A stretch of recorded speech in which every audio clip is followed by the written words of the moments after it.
15, 20 anos atrás, essa expressão Felicidade S.A. e a discussão que ela propõe sobre felicidade no trabalho provavelmente não fariam muito sentido. Eu costumo dizer que nós éramos infelizes no trabalho e não sabíamos. Foi só nos últimos 10 anos que essa ideia de que o trabalho pode e deve ser um ambiente de autodesenvolvimento, ser uma fonte de prazer, um espaço para a gente encontrar um propósito de vida e exercitar esse propósito de vida, deixaram de ser quase que uma utopia e passaram a ser até propaganda de banco com bordões do tipo "isso muda o mundo". Os americanos dizem "ignorance is bliss", e o meu passador não está funcionando. Tem algum segredo para ligar? Eu estou apertando o botãozinho verde aqui e não vai adiante.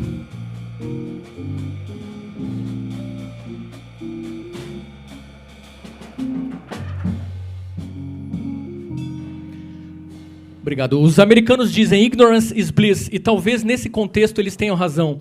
Talvez nós vivêssemos melhor enquanto não tínhamos consciência de que éramos infelizes no trabalho. Essa nossa percepção de que a gente merece ser feliz no trabalho, essa ideia de que a gente talvez devesse dedicar a nossa vida profissional a uma causa, isso acabou gerando um efeito colateral negativo para o trabalhador, para o profissional contemporâneo, que é o que eu costumo chamar de ansiedade hedônica, que nada mais é do que o nosso medo de não ser feliz no trabalho, o nosso medo de não encontrar ou não poder exercitar um propósito na nossa vida profissional. É uma ansiedade que, evidentemente, ninguém pode resolver no nosso lugar. Nem a melhor empresa do mundo haveria de anular esse tipo de ansiedade profissional.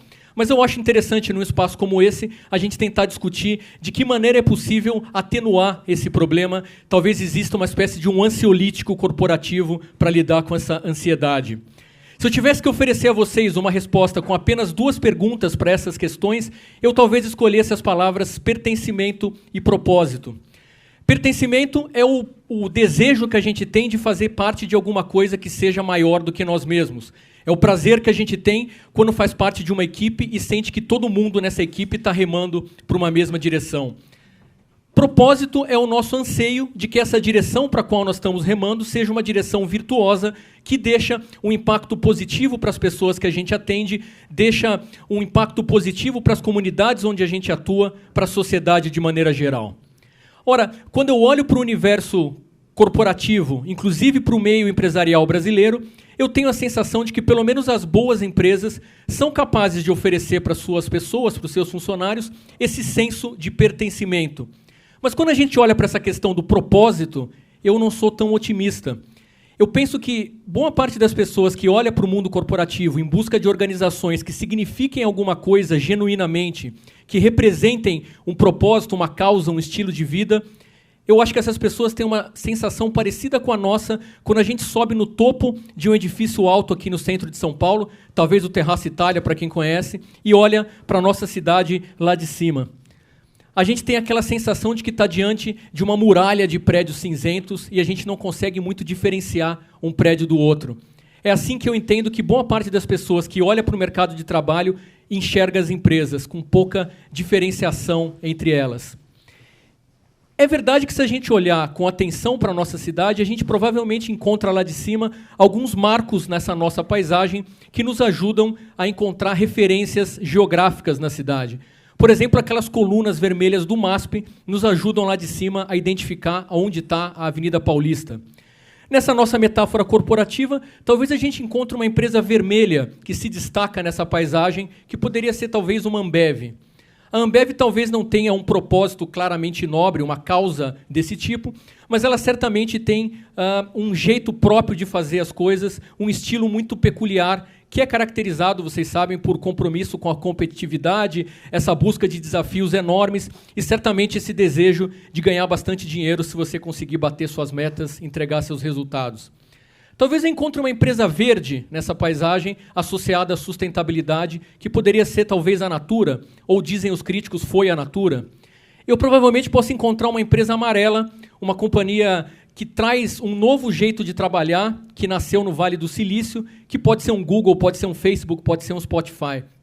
Mas essas empresas certamente são a exceção da exceção, são o 0,1%.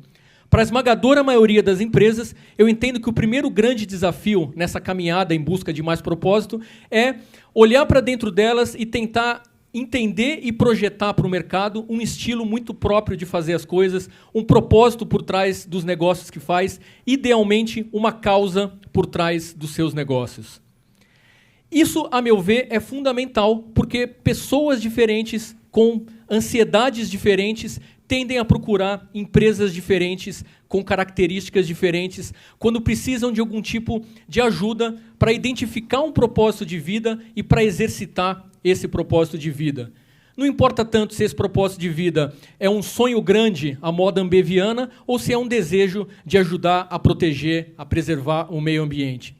Na verdade, eu entendo que pessoas que conseguem olhar para dentro delas e genuinamente enxergar os seus valores mais profundos, quais são as coisas que fundamentalmente as motivam, e a partir daí olham para o mercado de trabalho em busca de uma organização com a qual elas possam ter um relacionamento, um casamento corporativo interessante, eu entendo que essa é uma competência-chave do profissional contemporâneo.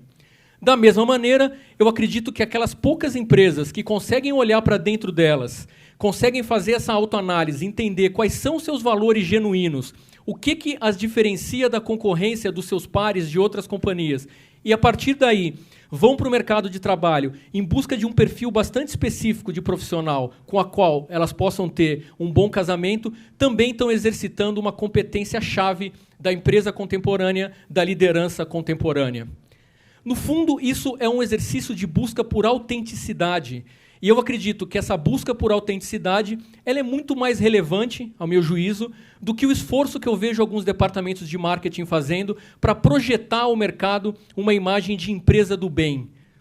As pessoas estão começando a perceber, vão perceber mais nos próximos tempos, que esse rótulo, muitas vezes vazio, de empresa do bem, é só mais um tom de cinza nessa nossa paisagem corporativa.